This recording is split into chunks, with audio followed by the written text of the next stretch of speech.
Innal hamdalillah nahmaduhu wa nasta'inuhu wa nastaghfiruh wa na'udzu billahi min shururi anfusina wa min sayyiati a'malina. May yahdihillahu fala mudilla lahu wa may yudlil fala hadiya lahu. Asyhadu an la ilaha illallah wa asyhadu anna Muhammadan abduhu wa rasuluhu la nabiyya ba'da. Allahumma salli wa sallim ala sayyidina Muhammad wa ala ali sayyidina Muhammad.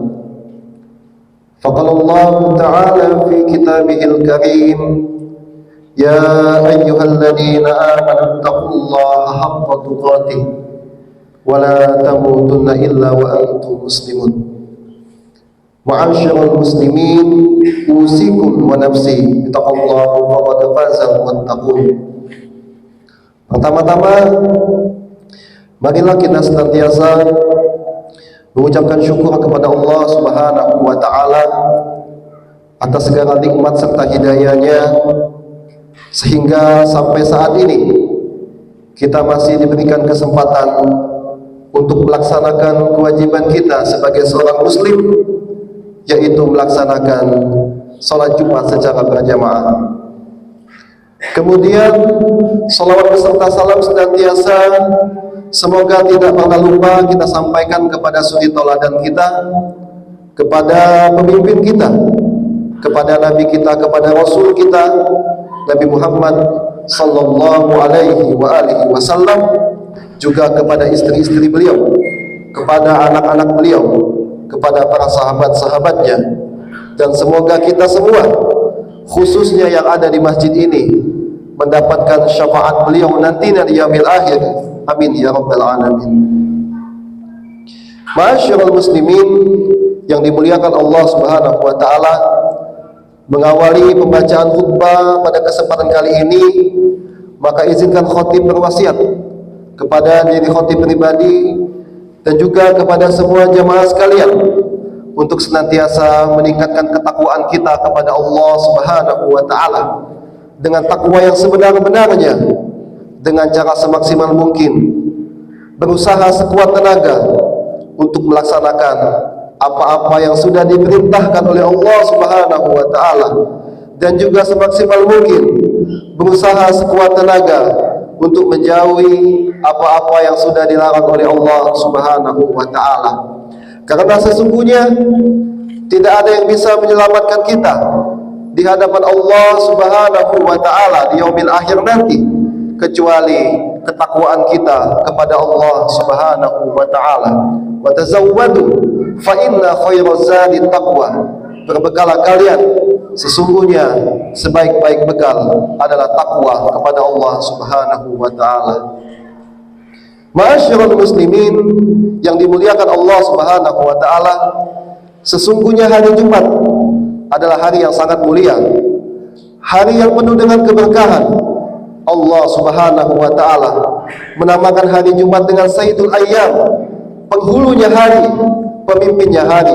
Oleh karenanya banyak kita dapat di kaum muslimin yang memanfaatkan keberkahan di hari Jumat untuk fokus beribadah kepada Allah Subhanahu wa taala, memperbanyak selawat, berinfak dan bersedekah. Karena sejatinya hari Jumat juga merupakan hari perayaan, hari raya pekanan bagi kaum muslimin. Maka sudah sepantasnya setiap menyambut dan bertemu dengan hari Jumat, kita menampakkan kebahagiaan, menampakkan kegembiraan di hari yang mulia ini. Ma'asyiral muslimin yang dimuliakan Allah Subhanahu wa taala, namun kegembiraan yang begitu indah ternyata pada sebagian orang menjadi hal yang mengganggu dan mengotori dirinya karena disebabkan oleh permusuhan yang masih berlanjut, dendam yang masih membara di antara kita. Ada di antara kita yang mungkin bertemu hari Jumat dengan Jumat selanjutnya, namun di hati kita masih ada kejengkelan, masih ada amarah kepada kerabat kita sendiri. Ada pula yang mungkin di antara kita yang masih bermusuhan dengan saudara kandung kita, atau bahkan ada pula mungkin sampai saat ini masih ada orang yang menyimpan kejengkelan kepada kedua orang tuanya sendiri. Di antara kita mungkin ada yang sudah lama memutuskan tali silaturahmi terhadap kerabat dan keluarga kita. Padahal Rasulullah sallallahu alaihi wasallam mengatakan, la yadkhulul jannah qati'un, tidak akan masuk surga orang yang memutuskan tali silaturahmi. Ma'asyiral muslimin yang dimuliakan Allah Subhanahu wa taala, sungguh ancamannya sangat mengerikan bahwa orang yang memutuskan tali silaturahmi tidak akan masuk surganya Allah Subhanahu wa taala. Walaupun makna silaturahmi yang ada di masyarakat kita, bahwa silaturahmi digunakan untuk ungkapan berbuat baik dan menjalin hubungan baik dengan sesama kaum muslimin. Tentunya makna silaturahmi yang dimaksud, yang lebih tepat di agama kita adalah menjalin hubungan, menyambung kebaikan kepada kerabat-kerabat kita. Dan yang dimaksud dengan kerabat kita adalah orang yang masih memiliki hubungan darah dengan kita, masih satu nasab dengan kita, masih satu rahim dengan kita, masih satu garis keturunan dengan kita.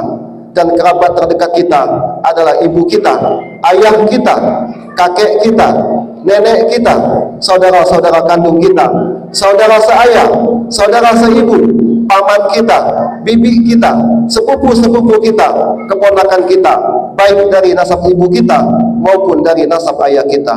Adapun menyambung kebaikan kepada selain mereka merupakan hal yang dianjurkan di dalam syariat Islam.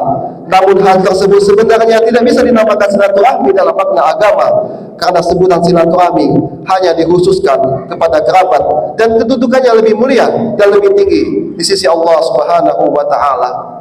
Ma'asyiral muslimin yang dimuliakan Allah Subhanahu wa taala, sebagian orang menempatkan istilah silaturahmi bukan pada tempatnya. Jika dia mengunjungi temannya yang bukan kerabatnya, maka dia mengatakan bahwa hal itu adalah ibadah silaturahmi. Sebagai contoh, di kehidupan masyarakat kita, ada sebagian orang yang mengadakan reuni dengan teman sekolahnya. Hal seperti ini tentu adalah hal yang baik, akan tetapi hal seperti ini bukanlah makna silaturahmi yang betul dalam agama kita. Ini hanya sebatas silaturahmi secara bahasa dan kebiasaan di masyarakat kita. Akibat kerancuan hal ini juga, ada sebagian orang yang begitu bersemangat melakukan pertemuan dan melakukan kunjungan kepada sahabat-sahabatnya, dan dia merasa telah menjalankan syariat silaturahmi yang sesungguhnya, padahal sejatinya dia belum melakukannya. Karena kerancuan ini juga, betapa banyak orang yang begitu bersemangat mengadakan pertemuan dengan sahabatnya, mengadakan pertemuan dengan rekan kerjanya, mengadakan pertemuan dengan rekan bisnisnya, namun kepada kerabat yang senasab, kepada kerabat yang masih memiliki hubungan darah, tidak pernah ia kunjungi. Ma'asyiral muslimin yang dimuliakan Allah Subhanahu wa taala, bahkan fenomena yang tersebar di antara kita, betapa banyak seseorang yang sangat harmonis, sangat dekat hubungannya dengan orang lain yang tidak memiliki hubungan nasab, tidak memiliki hubungan darah, akan tetapi hubungannya dengan kerabatnya, hubungan dengan orang yang masih senasab dengannya sangatlah buruk dan sangatlah buruk. Orang tuanya sendiri mungkin jarang ia kunjungi, saudara-saudara kandungnya mungkin luput dari perhatiannya, pamannya, bibinya, sepupunya, keponakannya, dan keluarga besar lainnya mungkin tidak pernah lagi ia ketahui kabar dan keberadaannya. Ketahuilah bahwa hal ini merupakan bagian dari awal terputusnya tali silaturahmi. Ma'asyiral muslimin yang dimuliakan Allah Subhanahu wa taala, selain ancaman terhalang dari surga Allah Subhanahu wa taala bagi orang yang memutuskan tali silaturahmi, mereka juga adalah orang-orang yang dilaknat oleh Allah Subhanahu wa taala, sebagaimana Allah mengatakan di dalam surah Muhammad yang artinya, apakah kiranya jika mereka berkuasa di atas muka bumi ini, mereka ingin membuat kerusakan dan memutuskan hubungan kekeluargaan, mereka itulah orang-orang yang dilaknat oleh Allah Subhanahu wa taala. Ma'asyiral muslimin yang dimuliakan Allah Subhanahu wa taala, terlalu banyak ayat yang memerintahkan seseorang untuk menyambung silaturahmi, dan terlalu banyak hadis yang melarang orang untuk memutuskannya. Dan di antara kerugian yang besar bagi orang yang memutuskan tali silaturahmi, bahwa dia tidak akan mendapatkan ampunan dari Allah Subhanahu wa taala yang Allah janjikan setiap hari Senin dan hari Kamis.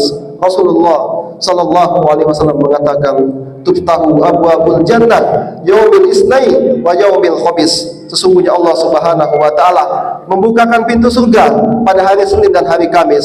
Semua dosa hamba yang tidak menyekutukan Allah akan diampuni kecuali dua orang saudara yang masih bermusuhan. Ma'asyiral muslimin yang dimuliakan Allah Subhanahu wa taala, bahkan di antara kaum muslimin ada di antara mereka yang tidak menyapa saudaranya satu sama lain. Mereka tidak menyapa saudaranya bukan sebatas sehari atau 2 hari, bahkan ada yang berbulan-bulan atau bahkan bertahun-tahun tidak saling sapa dengan saudara-saudaranya, tidak menyapa kerabatnya. Bahkan naudzubillah, mungkin ada di antara kita yang tidak lagi bertegur sapa dengan kedua orang tua kita sendiri. Padahal Rasulullah sallallahu alaihi wasallam mengatakan, man hajaro akhahu sanatan fa huwa kasabki damihi. Barang siapa yang mendiamkan saudaranya selama 1 tahun, maka sama saja bagi dia telah menumpahkan darahnya. Ma'asyiral muslimin yang dimuliakan Allah Subhanahu wa taala, maka sungguh menyedihkan dan sungguh celaka bagi orang-orang yang memutuskan tali silaturahmi. Bahkan jika seseorang itu melakukan salat, bisa jadi Allah Subhanahu wa taala tidak akan menerima salatnya. Akan tetapi jika dia setahun tidak tegur sapa dengan saudaranya, maka bisa jadi 1 tahun pula Allah Subhanahu wa taala tidak akan menerima salatnya. Sebagaimana sabda Rasulullah sallallahu alaihi wasallam yang mengatakan, salasatun la turfa'u salatuhum fawqa ru'usihim sibra. Ada 3 orang yang salatnya tidak akan diangkat oleh Allah Subhanahu wa taala meski sejengkal dari kepalanya. Yang pertama adalah imam yang mengimami suatu kaum sementara kaumnya tidak menyukainya. Yang kedua, seorang perempuan yang tidur sementara suaminya marah kepadanya. Dan yang ketiga, 2 orang bersaudara, saudara kandung yang saling bermusuhan. Rasulullah sallallahu alaihi wasallam juga mengatakan, la yahillu li muslimin an yahjura akhahu fawqa thalathah. Tidak halal bagi seorang muslim mendiamkan saudaranya lebih daripada 3 hari.